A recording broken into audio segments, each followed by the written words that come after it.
Naranasan mo na bang masaktan dahil hindi boto sa'yo ang isa sa miyembro ng pamilya ng iyong minamahal? Ano ang iyong ginawa?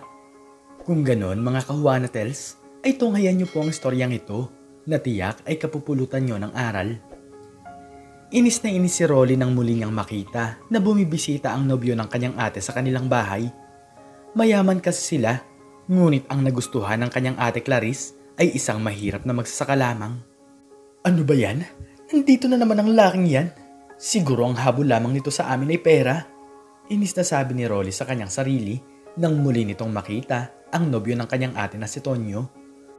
Bukod sa badoy na porma ng nobyo ng kanyang ate, ay hindi rin kaaya-aya para sa kanyang itsura nito. Magandang umaga sa iyo, Rolly. Pasensya na at ngayon lang ulit ako nakabisita sa bahay niyo. Sobrang dami ko kasing ginagawa sa pagsasaka. Masayang bati ni Tonyo. Ngunit hindi man lamang ito binati ni Rolly at bumulong-bulong pa ito sa kanyang sarili. Ano ba yan? Bakit ba kasi yan ang napili ni ate? Kung titingnan ay parang tambay lang sa labas at wala namang maipagmamalaki sa buhay. Tapos na naman sa nursing si ate. Tapos magnonobyo siya ng isang magsasaka. Inis na sabi ng binata. Hindi talaga inaasahan ni Rolly na magkakaroon ng ganitong klase ng nobyo ang kanyang kapatid. Mayaman naman sila, kaya ang tanong niya sa kanyang sarili ay bakit hindi man lamang ito namili. Sa dami ng manliligaw na mayayaman ni Clarice ay bakit si Tonyo pa ang naging nobyo nito. Wala sa bahay ang kanilang mga magulang dahil pareho itong nasa ibang bansa at doon nagtatrabaho. Minsan lang kung umuwi ang kanilang ama't ina, kaya silang magkapatid lamang ang naiiwan sa kanilang mansyon. Pinapayagan na naman si Clarice na magkaroon ng nobyo, ngunit hindi nila alam na isang hamak na magsasaka lamang bumagsak ang kanilang anak. Bukod sa pagiging magsasaka ay palaging si Clarice ang sumasagot sa pagkain nito dahil siya ang nakakaluwag-luwag sa buhay. Ito pa ang isa sa kinaiinisan ni Rolly, ang makitang pinapamerienda ni Clarice ang kanyang mahirap na nobyo. Maya-maya lamang ay inutusan ng babae ang kanyang kapatid. Rolly, makikisuyo naman ako. Pwede ka bang magluto ng merienda at magtimpla ka na din ng juice? Pakainin mo ang kuya Tonyo mo dahil hindi pa siya kumakain. Matagal kasi siyang naghintay noong sinundo niya ako. Pakiusap ni Clarice sa kanyang kapatid. Ngunit pinigilan naman ito ni Tonyo dahil nahihiya ito kay Rolly. Hindi na kailangan, Clarice. Okay lang ako. Nakakaya naman kay Rolly dahil maaabala pa siya sa paglalaro ng cellphone. Singit naman ni Tonyo. Ngunit si Rolly ay walang kibo at hindi pa rin gumagalaw sa kanyang kinauupuan. Ano ako? Katulong dito sa bahay? Kung gusto niyang kumain, edi siya ang paglutuin mo. Hindi ako. Baka kahit pagkain ng aso ay kakainin niya. Dahil sanay naman yan sa pagkain ng mahirap. Bulong ni Rolly sa kanyang sarili.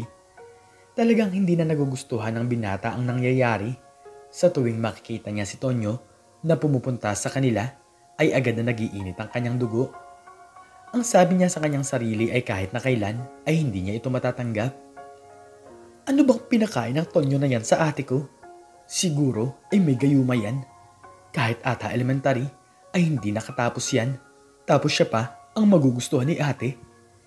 Hindi talaga ako papayag sa bagay na yan. Ano to? Lokohan?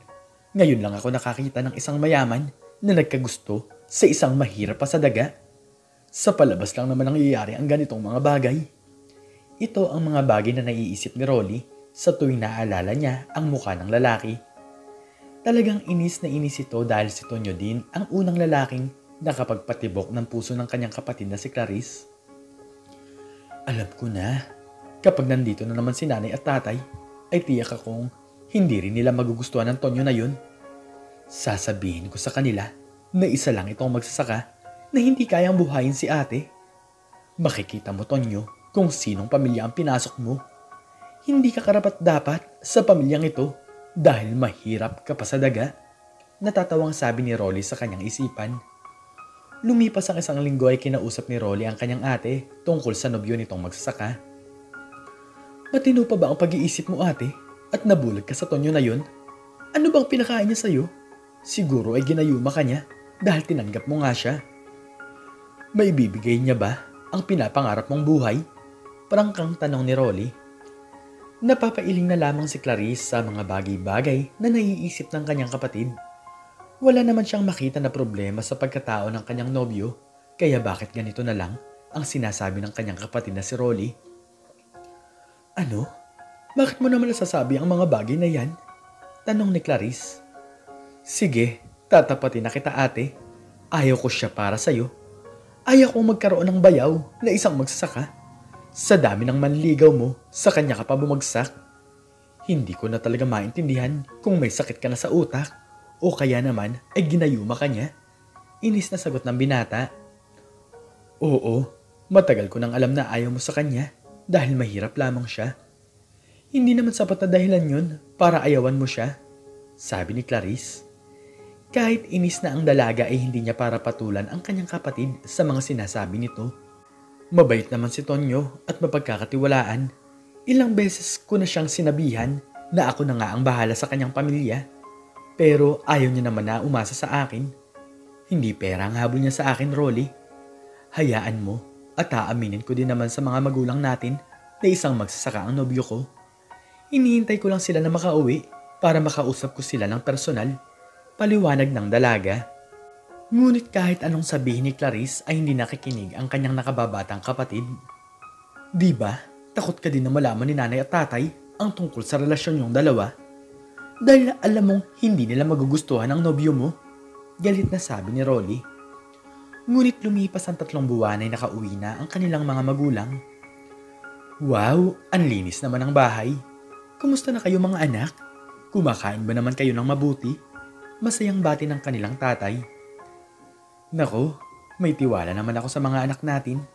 Kayang-kaya nilang mabuhay kahit wala tayo sa tabi nila. Kumusta naman ang ate Clarice mo? Tanong ng kanilang nanay kay Rolly. Napangiti naman si Rolly dahil handa na niyang isumbong ang kanyang ate tungkol sa pakikipagrelasyon nito kay Tonyo. Si ate, inis na inis po ako sa kanya. May sikreto siya na sasabihin ko po sa inyo. Nagmamadaling sabi ng binata.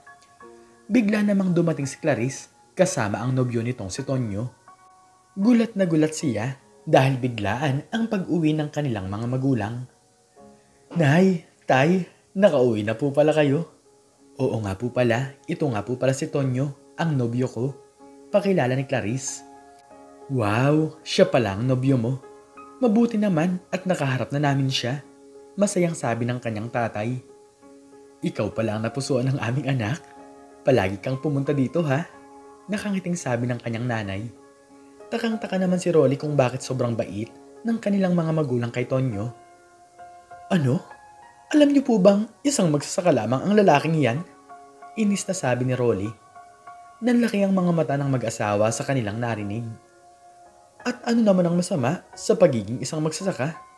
Tanong ng kanyang tatay. Hindi po ba kayo nagagalit na mahirap lang ang nobyo ni ate? Takang tanong ng binata. Naku naman Rolly, sa bagay hindi ka pa nagkakanobya. Ang pagmamahal ay walang pinipili. Ang mahalaga ay tapat ka at mabuti kang tao.